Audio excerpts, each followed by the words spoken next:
ओम शांति। आज का हमारा विषय है राजयोग का आधार विधि क्या है। वैसे राजयोग के ऊपर पहले भी काफी कुछ आप सुन चुके हैं, लेकिन उसका आधार और विधि क्या है, इसको आज कुछ विशेष रूप से जानेंगे। विधि तो बताया भी था, कुछ और विशेष रूप से जानेंगे। उससे पहले हम सभी भाई बहनें आधे मिनट पिता परमात्मा को याद करें और उनसे शक्ति प्राप्त करें।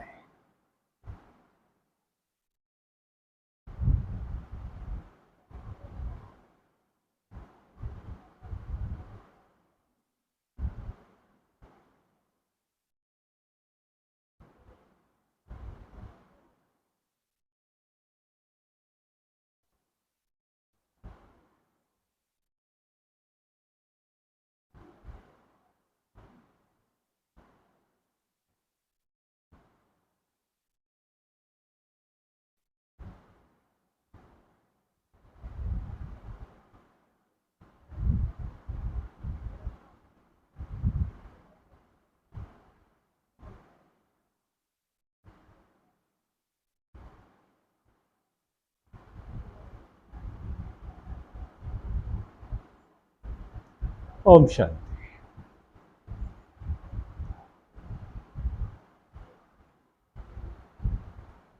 राजयोग के जो आधार हैं, जिसको हम स्तंभ या पिलर्स भी कह सकते हैं, वो चार हैं। आप मकान जब बनवाते हैं ना, तो मुख्य पिलर चारों कोने पर चार होता है, जो काफी स्ट्रांग होता है। बीच में भले आप पिलर डालते हैं, लेकिन मुख्य पिलर वो चार ही होता है, जिसपे पूरा मकान आधारित है, टिका हुआ है। उसी प्रकार योगी जीवन कहें या राजयोगी जीवन कहें, उसके भी चार स्तंभ है, चार पिलर्स है। पहला ब्रह्मचर्य, पहले ही बताया था, काफी कुछ ब्रह्मचर्य के बारे में हम लोग जान चुके हैं। बिना पवित्रता के मानव जीवन में कुछ मिलना नहीं है, कुछ नहीं हासिल होगा, वही विषय विकार रह जाएगा। पहले ही बताया था, हम प्रार्थना करते अपने जीवन के अंतिम सांस को पूरा करेंगे, विषय विकार मिटाओ पाप हरो देवा। छोड़ेंगे तब तो मिटेगा, छोड़ते नहीं तो देवा भी क्या करेगा, क्यों मिटाएगा। संसार का नियम है, जो करेगा सो पाएगा, जो नहीं करेगा वो कुछ नहीं पाएगा। पानी के बूंद, एक बूंद भी नहीं मिलेगी बिना पुरुषार्थ के। ठीक है, तो प्यूरिटी मीन्स सेलिवेसी, ब्रह्मचर्य। मन के अंदर भी अगर शरीर के प्रति आकर्षण हुआ तो आपकी पवित्रता नष्ट हो गई। भले 1 मिनट के लिए हुआ, आधी मिनट के लिए ही हुआ, फिर आपने अपने को ठीक किया, लेकिन आधे मिनट या 1 मिनट तक की आपकी प्यूरिटी गई। आप योगी नहीं रहे, राजयोगी नहीं रहे, उस वक्त आप हो गए भोगी।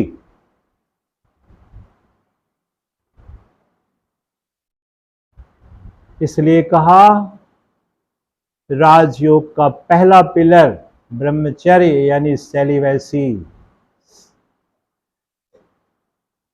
सेलिवेसी is the mother of peace and purity.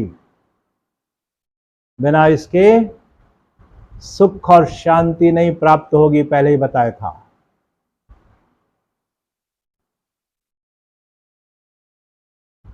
परमात्मा का ज्ञान बहुत शक्तिशाली है, शक्ति देता है, साधारण नहीं है। किताबों के दोहे नहीं है, काव्य नहीं है, कथाएं नहीं है, जो सुन लिया निकल गए। ईश्वरीय ज्ञान को धारण करने के लिए आपकी बुद्धि पवित्र होनी चाहिए। क्योंकि बुद्धि वो बर्तन है, वो पात्र है जिसमें परमात्मा का ज्ञान ठहरता है।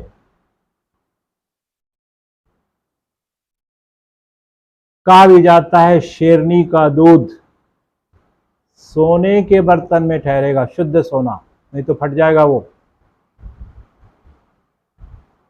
तो प्रकृति के जो जीव जंतु है उसमें भी शेरनी के दूध में इतनी पावर है कि प्योर सोने के बर्तन में ही टिकेगा, नहीं तो खराब हो जाएगा, तुरंत खराब हो जाएगा।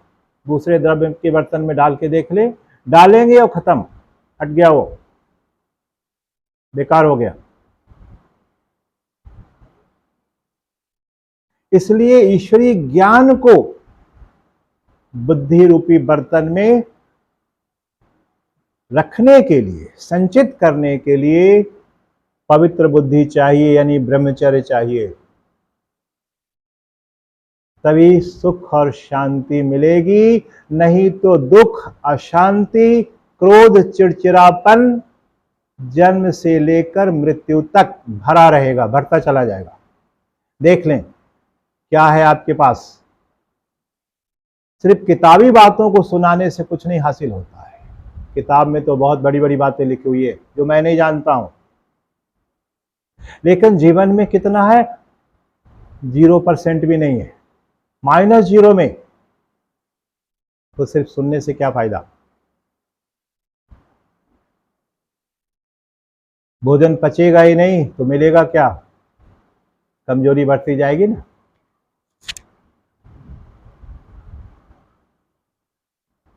अच्छा, पवित्रता के बल पर ही आप गायन और पूजन लायक बनते हैं। देवताओं के जीवन में पवित्रता थी, इसलिए आज भी मंदिरों में उनकी पूजा हो रही है, नहीं तो कौन पूजा करता, कोई नहीं जाता। कहने वाले भले कुछ कह दें, लेकिन पवित्रता के बिना कोई भी गायन योग्य, पूजन योग्य नहीं होता। और भगवान ने कहा था कि देवताओं को, अर्थात उनकी विशेषताओं को अपने मन के अंदर रखना, अर्थात जीवन में रखना, विचारों में रखना, तो उसी आधार से बोल निकलेंगे, कर्म होंगे। दैवी गुणों के आधार से जो विचार होगा, भावना भी वैसी होगी, भाव भी वैसा होगा।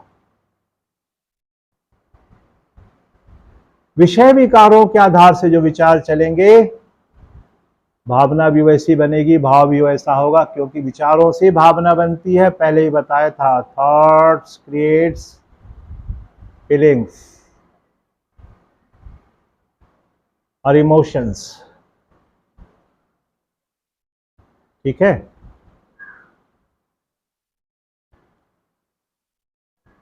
दूसरा, सात्विक आहार।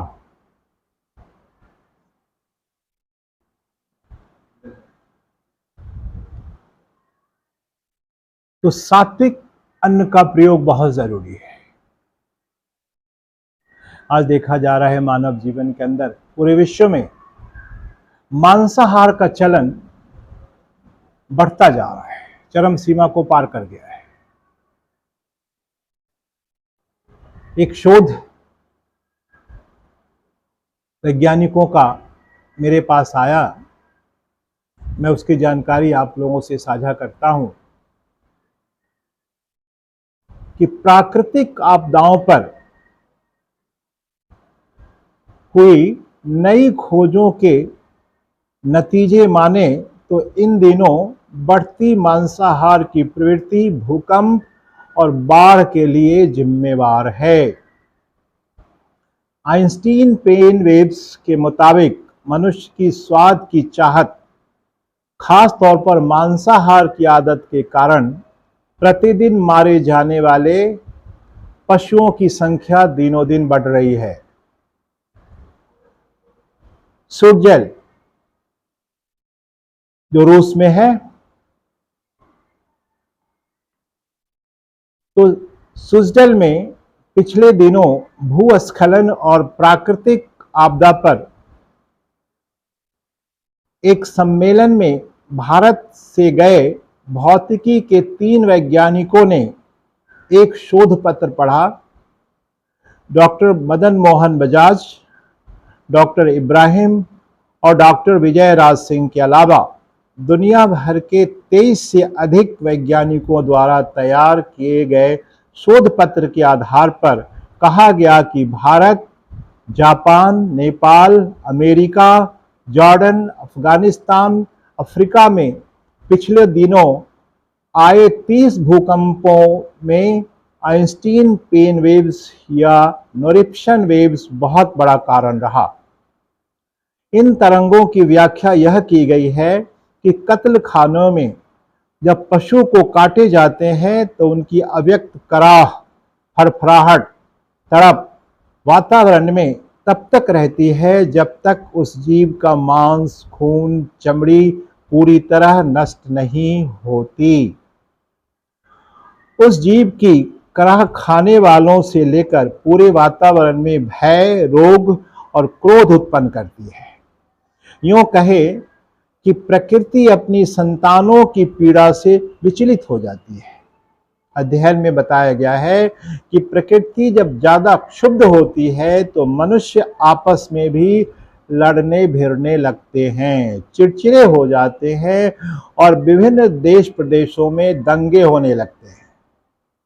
सिर्फ स्वाद के लिए बेकसूर जीव जंतुओं की हत्या ही इस तरह के दंगों का कारण बनती है और कभी कभी आत्महत्या का भी। ज्यादातर मामलों में प्राकृतिक उत्पात जैसे अज्ञात बीमारियां, हार्ट अटैक, अतिवृष्टि, अनावृष्टि, बाढ़, भूकंप, ज्वालामुखी के विस्फोट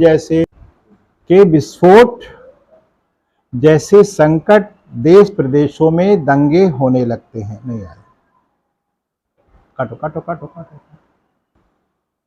इस अध्ययन के मुताबिक एक कत्लखाने जिसमें औसतन 50 जानवरों को मारा जाता है से 1040 मेगावाट ऊर्जा फेंकने वाली EPW पैदा होती है। दुनिया में करीब 50 लाख छोटे बड़े कत्लखानों में प्रतिदिन 50 लाख करोड़ मेगावाट की मारक क्षमता वाली शोक तरंगें या EPW पैदा होती है। विश्व के 700 से अधिक वैज्ञानिकों सहित अनेक डॉक्टरों के सम्मेलन में माना गया है कि कुदरत कोई डंडा लेकर इन तरंगों के गुनाहगार लोगों को दंड देने नहीं निकलती।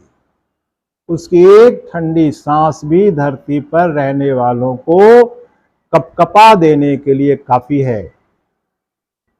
कत्ल खानों में जब जानवरों को कत्ल किया जाता है तो बहुत बेरहमी के साथ किया जाता है, बहुत हिंसा होती है, बहुत अत्याचार होता है। जानवरों का कत्ल होते समय उनकी जो चित्कार निकलती है, उनके शरीर से जो स्ट्रेस हार्मोन्स निकलते हैं और उनकी जो शोक वेव निकलती है वो पूरी दुनिया को तरंगित कर देती है, अर्थात कंपायमान कर देती है। परीक्षण के दौरान लेबोरेटरी में जो जानवरों पर ऐसा ही विभत्स अत्याचार होता है, जानवरों को जब काटा जाता है तो बहुत दिनों तक उनको भूखा रखा जाता है और कमजोर किया जाता है। फिर उनके ऊपर 70 डिग्री सेंटीग्रेड गर्म पानी की बौछार डाली जाती है, उससे शरीर फूलना शुरू हो जाता है। तब गाय, भैंस, बकरी तड़पना और चिल्लाने लगते हैं। तब जीवित अवस्था में उनकी खाल को उतारा जाता और खून को भी इकट्ठा किया जाता है। फिर धीरे धीरे गर्दन काटी जाती है, एक एक अंग अलग से निकाला जाता है। आज का आधुनिक विज्ञान सिद्ध किया है कि मरते समय जानवर हो या इंसान, अगर उसको क्रूरता से या उम्र पूरी होने से पहले मारा जाता है तो उसके शरीर से निकलने वाली जो चीख पुकार है, उसकी वाइब्रेशन में जो नेगेटिव वेव्स निकलते हैं, वे पूरे वातावरण को बुरी तरह से प्रभावित करते हैं और उससे सभी मनुष्यों पर नकारात्मक प्रभाव पड़ता है। खास तौर पर सबसे ज्यादा असर ऐसे जीव का उन मनुष्यों पर पड़ता है जो उसका मांस खाते हैं, और ये दुष्प्रभाव एक बार खाने के बाद कम से कम 18 महीने तक बना रहता है। बड़ी बात यह है कि खाने वाले के परिजन और अधिक तनावग्रस्त, दुखी व भयंकर रोगों से पीड़ित होते जाते हैं। इससे मनुष्य में जिद करने, गाली देने, चोरी करने, दूसरों का धन हड़पने के साथ अत्यंत क्रोध व हिंसा करने की प्रवृत्ति बढ़ती है, जो अत्याचार और पाप पूरी दुनिया में बढ़ा रही है। अफ्रीका के 2 प्रोफेसर, 2 जर्मनी, 2 अमेरिका के, 1 भारतीय मदन मोहन और 4 जर्मनी के वैज्ञानिकों ने अपने अपने head Mark Fiston, Davis Thomas, Jonas Abraham व क्रियोबाद फिलिप के साथ 20 साल इस विषय पर रिसर्च किया, और उनकी रिसर्च ये कहती है कि जानवरों का जितना ज्यादा कत्ल किया जाएगा, जितना ज्यादा हिंसा से मारा जाएगा, उतना ही अधिक दुनिया में भूकंप आएंगे, प्राकृतिक आपदाएं आएंगी, उतना ही दुनिया में संतुलन बिगड़ेगा और लोग दुखी, तनावयुक्त व हार्ट अटैक से पीड़ित होंगे। इसलिए लाश खाना छोड़ें और शुद्ध एवं शाकाहार भोजन लें। कई बार कई लोग कहते हैं लहसुन प्याज तो धरती से निकलती है। मालूम है धरती से निकलती है, लेकिन यह तामसिक आहार में आता है, और तामसिक आहार आपके मन के अंदर तामस पैदा करने वाले विचार लाएंगे ही लाएंगे। वाणी भी उसी आधार से निकलेगी, कर्म भी वैसा ही होगा, व्यवहार भी वैसा ही बन जाएगा, और संस्कार भी उसी के आधार से जाएगा। पहले ही बताया था।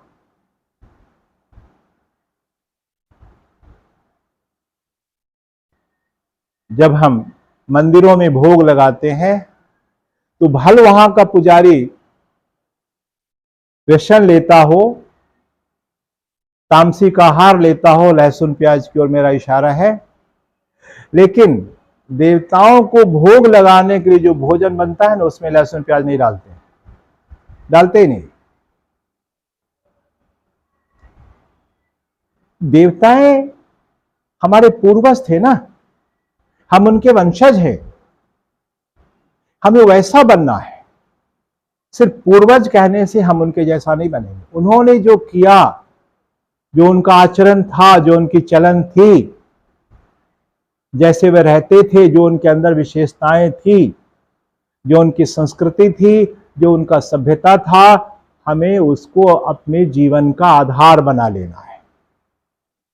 ठीक है? तभी हम मनुष्य कहलाने के अधिकारी होंगे। पहले बताया था, अन्यथा उनको क्या कहा जाएगा आप समझ लेना, बताने की आवश्यकता नहीं। आज हमने क्या किया है, अपनी जो भारत की सनातन संस्कृति रही है उसको छोड़ दिया, एकदम भगा दिया, देश से बाहर निकाल दिया, और जो हमारी सनातन संस्कृति में नहीं थी उसको हमने अपना लिया है। मैं देखा करता हूं अक्सर सियानी सियानी बच्चियां हैं, पैंट पहनती है। मुझे अच्छी तरह याद है, हमारी बड़ी दीदी थी, छोटी बहन थी, कभी उसने पैंट क्या होता है भाई लोग पहनते थे, मैं भी पहनता था, बहने नहीं। जहां 7 साल की हुई सलवार फ्रॉक, दुपट्टा चाहिए, घर में भी रहना है दुपट्टा लगा के, और जहां 15-16 साल की हुई साड़ी, ब्लाउज। ठीक है? ये हमारी सनातन संस्कृति रही है। सनातन संस्कृति में तामसिक आहार नहीं लिया जाता था, मांसाहार नहीं किया जाता था, व्यसन नहीं लिए जाते थे, नशा नहीं पान किया जाता था। आज हम कर रहे हैं। और यह जो पाश्चात्य सभ्यता का पोशाक हमने अपना लिया है, उसको अपने जीवन का आधार बना लिया है, बड़े भी बड़े खुश होते हैं, वो भी कुछ नहीं बोलते हैं।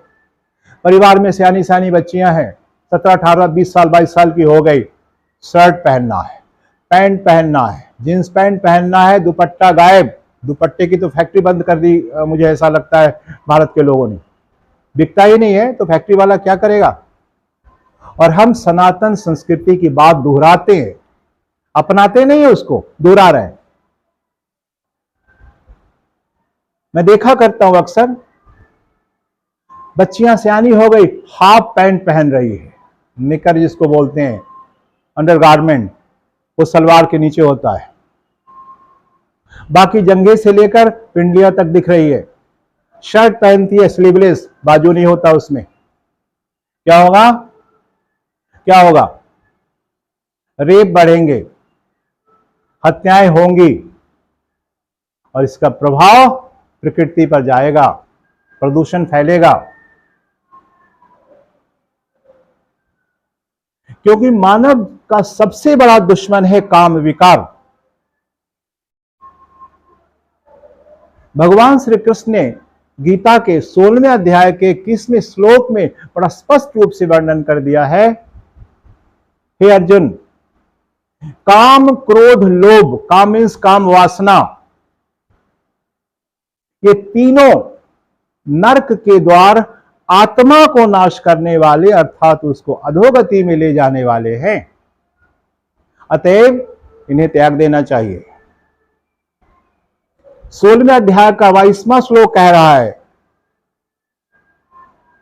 आगे भी डिटेल से बताऊंगा। हे भारत, अर्जुन को भारत कहा, इन तीनों नरक के द्वारों से मुक्त पुरुष ही अपने कल्याण का आचरण करता है, वही परम पद को प्राप्त करता है, अर्थात मुझको प्राप्त करता है। देख लीजिए आप कहां हैं। मैंने एक से पूछा था, बोला वो तो भगवान ने अर्जुन को कहा, हमको नहीं कहा। तो तुम पढ़ता क्यों है? नहीं पढ़ो ना। ज्ञान अर्जुन के लिए था, उसने धारण किया, उसने अपने जीवन का आधार बनाया। नष्टो मोहा बना, स्मृति लब्धा बना, मध्याजी भव हुआ, मध्याजी भव हुआ, मन मना भव हुआ। फिर आप पढ़ते क्यों हो? नहीं पढ़ो। अर्जुन के लिए भगवान ने ज्ञान दिया था, आपके लिए नहीं दिया था, तो फिर कथा क्यों? आपको तो उस पवित्र ग्रंथ को छूना नहीं चाहिए था। तो मेरे भाइयों, मेरी बहनों, आप जिनकी पूजा करते हैं वे देवी देवताएं आपके पूर्वज हैं। श्री राम, श्री कृष्ण, लक्ष्मी नारायण, सीता राम, पार्वती, शंकर जी।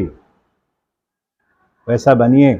बनाने के लिए स्वयं विश्व रचयिता त्रिकालदर्शी परमपिता परमात्मा वर्तमान समय में गुप्त रूप में, गुप्त वेश में अपना कार्य कर रहा है। उसके कार्य में सहयोगी बनेंगे, भाग्य बन जाएगा। पीछे के विषय में बताया हूं, नहीं बनेंगे उसका कार्य तो होगा ही होगा,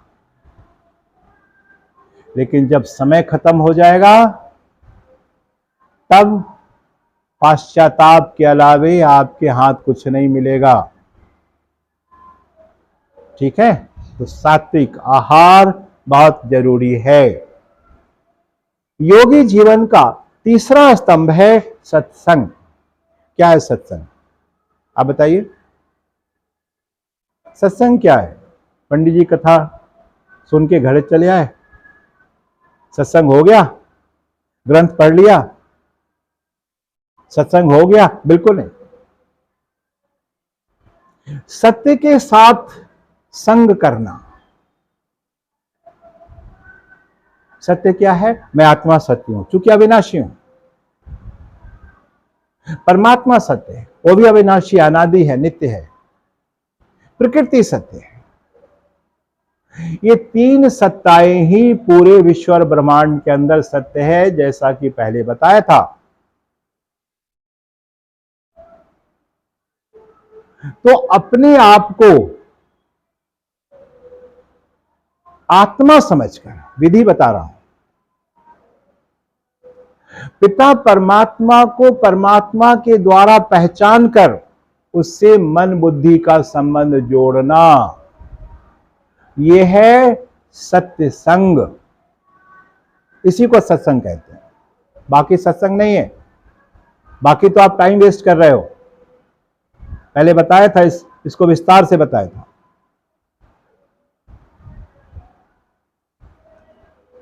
और तब आपके जीवन के अंदर मानवीय मूल्य आएंगी, जिसको दैवी गुण कहें, मानवता कहें, ये बढ़ेगा। तब आप सच्चे अर्थ में आर्य कहलाने के लायक होंगे। देवताएं आर्य थे। जितने भी भारतवर्ष में देवी देवताएं थे वे आर्य थे, क्योंकि गुणवान थे, श्रेष्ठ थे। पहले बताया था मैं। हमारे बड़े हैं, पूर्वज है, हमें वैसा बनना है। अगर नहीं बनते हैं तो उनका नाम बदनाम करते हैं और इसकी कड़ी सजा मिलती है। साधारण नहीं, हल्केपन में नहीं लीजिएगा इसको। तो ये चौथा स्तंभ है जिसके बारे में बताया, दिव्य गुण।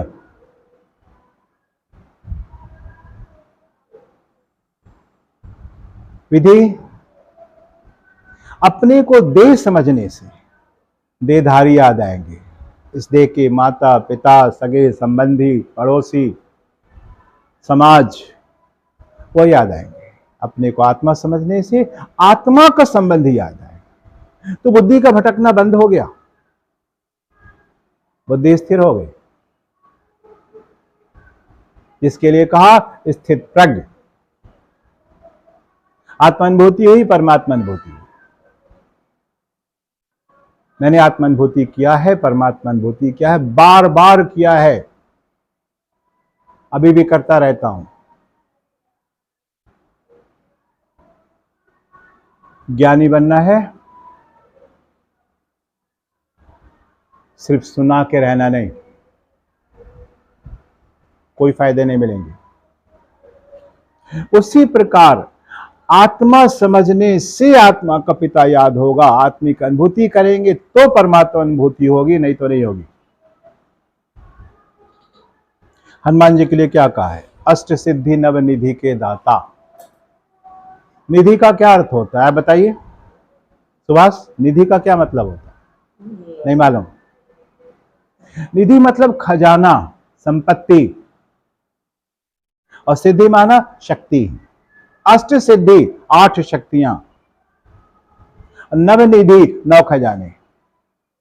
कोई बता सकता है? ये मेरा प्रश्न है, सबों से प्रश्न है, पूरे भारतवासियों से प्रश्न है।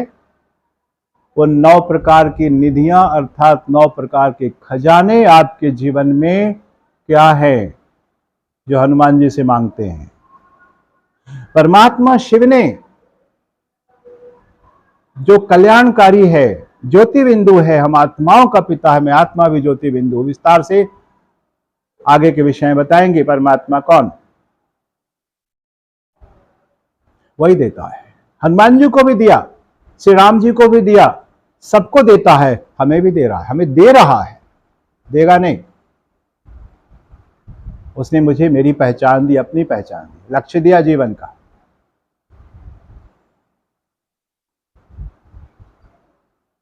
अष्ट शक्तियां क्या है? सहन करने की शक्ति, बहुत बड़ी पावर है। आज यही नहीं होने के कारण हर जगह, घर घर में, पड़ोस पड़ोस में लड़ाई झगड़े दंगे हो रहे हैं।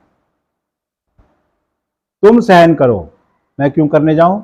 मेरी बात माननी पड़ेगी, because I am the head of this family. Ego problem, पहले ही बताया था, an ego problem faces no result. Relation में दूरी बढ़ेगी,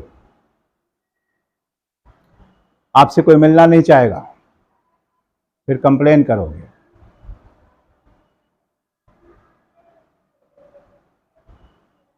उसके बाद समाने की शक्ति, जो बताया गणेश जी के अंदर, पावर टू एकोमोडेट। कुछ भी आया अंदर डाल लिया, कोई आगे कोई चर्चा नहीं, कोई बातें नहीं, खत्म हुआ, याद में भी नहीं है।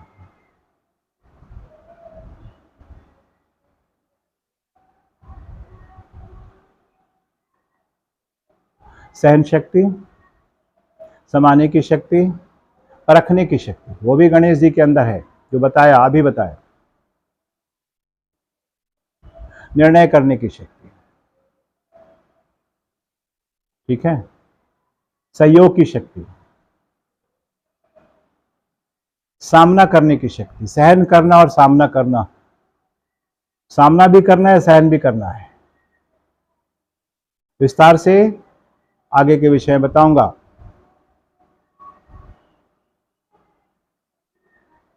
विस्तार को संकीर्ण करने की शक्ति, ताड़ को तिल बना देना, पहाड़ को राई बना देना। अभी हम क्या करते हैं, तिल को ताड़ बना देते हैं, इतना बड़ा ताड़ बना देते हैं कि आकाश से ऊपर चला जाता है, बातें बिगड़ जाती है, काफी हंगामा हो जाता है। पहाड़ को रुई बनाने की कला नहीं है, अकल नहीं है, नॉलेज नहीं है, वो रुई को पहाड़ बना देते हैं। और समेटने की शक्ति, मन बुद्धि जो हमारी दुनिया में, गुरुओं में, भक्ति में, धन संचय करने में, मोह में, माला जपने में, जो विस्तार में बुद्धि गई हुई है, फैली हुई है, जिससे न आत्मा अनुभूति होती है, न परमात्मा अनुभूति होती है, विकारों की अनुभूति होती रहती है हमेशा, इसको संकीर्ण कर लेना है।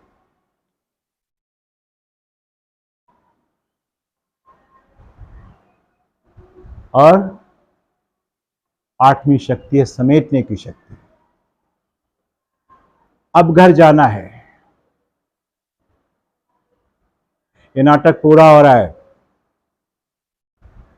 घर चलना ही है, समय हो रहा है, रुक नहीं सकते हैं। जो लेके आए थे इस सृष्टि मंच पर, जिसको हमने खोया है विषय विकारों के कारण, रावण के कारण, रावण ने लूटा है। राम परमात्मा से जो निराकार है, दशरथ का बेटा राम ने, वो तो हमारे पूर्वज है, परमात्मा हमारे पिता हैं, सर्व संबंध है उनसे। कहते हैं त्वमेव माताश्च पिता त्वमेव। किसके लिए? माता है तो कैसे, पिता है तो कैसे, शिक्षक है तो कैसे, गुरु है तो कैसे। उसका अपना कोई गुरु नहीं, दुनिया में तो गुरुओं की प्रथा है, और हर गुरु का कोई ना कोई है ऊपर वाला गुरु, लंबी श्रृंखला है, ठीक है।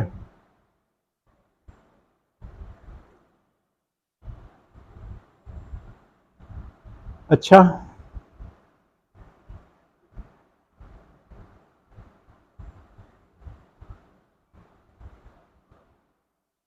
निधि क्या है? खजाने 9 प्रकार के। ज्ञान का खजाना बहुत बड़ा खजाना है?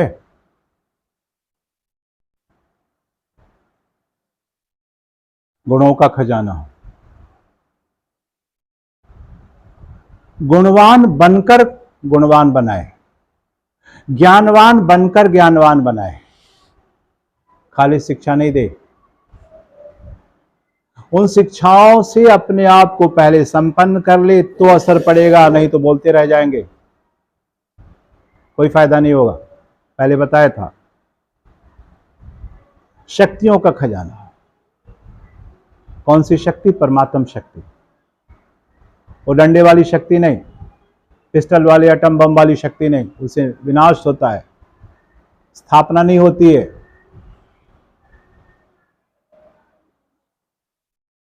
वो विनाशकारी है, कल्याणकारी नहीं है। परमात्म शक्ति, आत्म शक्ति ही कल्याणकारी है। और जिसका भगवान साथी है, रक्षक है, उसका कौन क्या करेगा? कुछ नहीं कर सकता। हम बेकार सोच सोच करके अपने माइंड को हथौड़ा मार रहे हैं।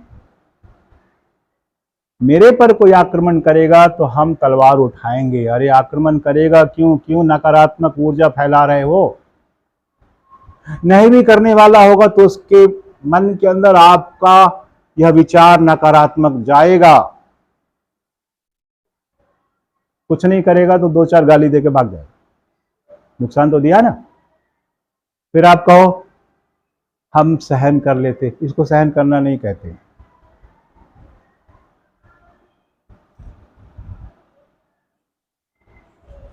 आगे,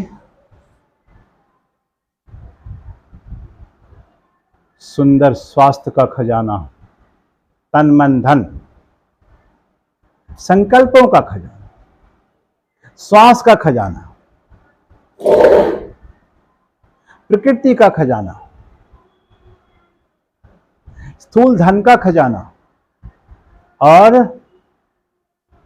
प्रेम का खजाना। प्रेम जगत में सार है, शिक्षा देना बड़ा आसान है और नफरत अंदर में बड़ा हुआ है। कोई व्यक्ति किसी से नफरत करता है तो स्पष्ट है वो उसके जीवन में नफरत भरा हुआ है और वो 24 घंटा नफरत की आग में जल रहा है। पहले बताया था।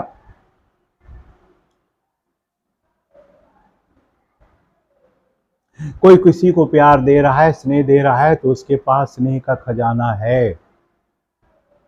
तो ये 9 प्रकार के खजाने हैं। फिर दोहरा देता हूं। ज्ञान, गुण, शक्तियां, समय, श्वास, संकल्प। समय भी बहुत बड़ा खजाना है। आप समय को साथ दें, समय साथ देगा। कई बार कई लोग कहते हैं क्या करें, बहुत मेहनत करते हैं, समय साथ नहीं देता है। आप कहां समय को साथ दे रहे हो? आप तो उसको गवा रहे हो, नुकसान कर रहे हो, बेकार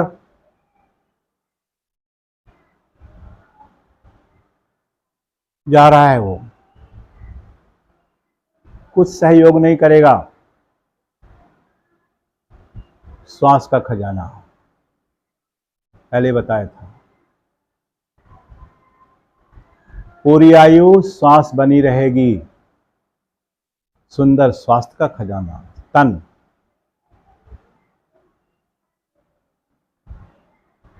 प्रकृति का खजाना, स्थूल धन का खजाना और प्रेम का खजाना। तो देखा, राजयोग के स्तंभ के बारे में आपने जाना। तो मेरे भाई बहनों, आज से संकल्प लें, व्यसन, मनोविकार